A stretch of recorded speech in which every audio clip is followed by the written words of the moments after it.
Ben Wogslin here with the legislative update. We're now less than 1 month away from the date that the legislature is scheduled to pass a budget and adjourn for the session, and there's nearly a $2 billion gap between the proposal of the budget of the governor and the GOP-controlled Senate, along with varying differences between the omnibus bills that are being heard on the House and Senate floors this week.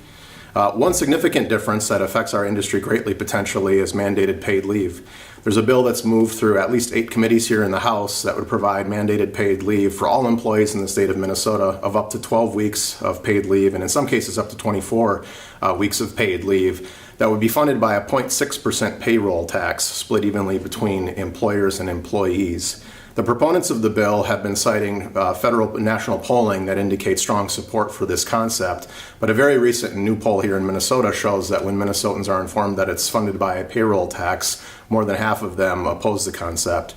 Hospitality Minnesota has been lobbying and working on this issue all session long, and we have been proposing and working on a more collaborative approach that would be an opt-in approach, supporting small businesses through tax incentives or tax credits or other business incentives.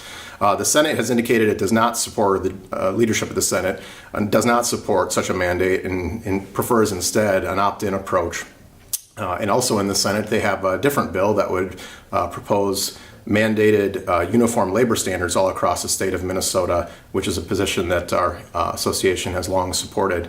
So this is one of the issues that we've been working hard on. Other issues that we're currently tracking and watching at the legislature include, again, protecting employer flexibility on paid leave, expanding broadband for our hospitality businesses to compete and for consumer connectedness all across the state, funding for managing invasive species for our tourism industry here in Minnesota, protecting post-Labor Day school starts. This is an issue that was just on the House floor here today, and we just saw that come out of the bill, so that's a good thing for our tourism and resort and campground industries.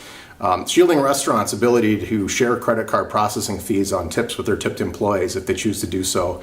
And maintaining businesses' use of liability waivers when customers rent or use equipment on site is another one. And supporting hands-free driving in Minnesota, where we were part of a broad coalition supporting safer roads in Minnesota. We're also watching a variety of tax proposals. We're working on blocking automatic property tax increases in Minnesota this year, eliminating J-1 visa student worker unemployment insurance tax, requiring online bookers to pay the same tax that lodging pays, protecting marketing purpose of the lodging tax here in Minnesota, giving businesses a tax allowance for tax prep that they do, and advocating to fix the federal tax bill to allow restaurants to take full advantage of depreciation values on improvements. So there is some room for positivity and optimism moving forward. The leaders are saying positive things, and their tone and rhetoric has been optimistic about being able to work together and get this budget done here on time and avoid a special session. So we will be there till the end, working for you on all these issues and many others. For more information on all the work that we're doing at the legislature and advocating, keep your eye on your inbox for our capital updates.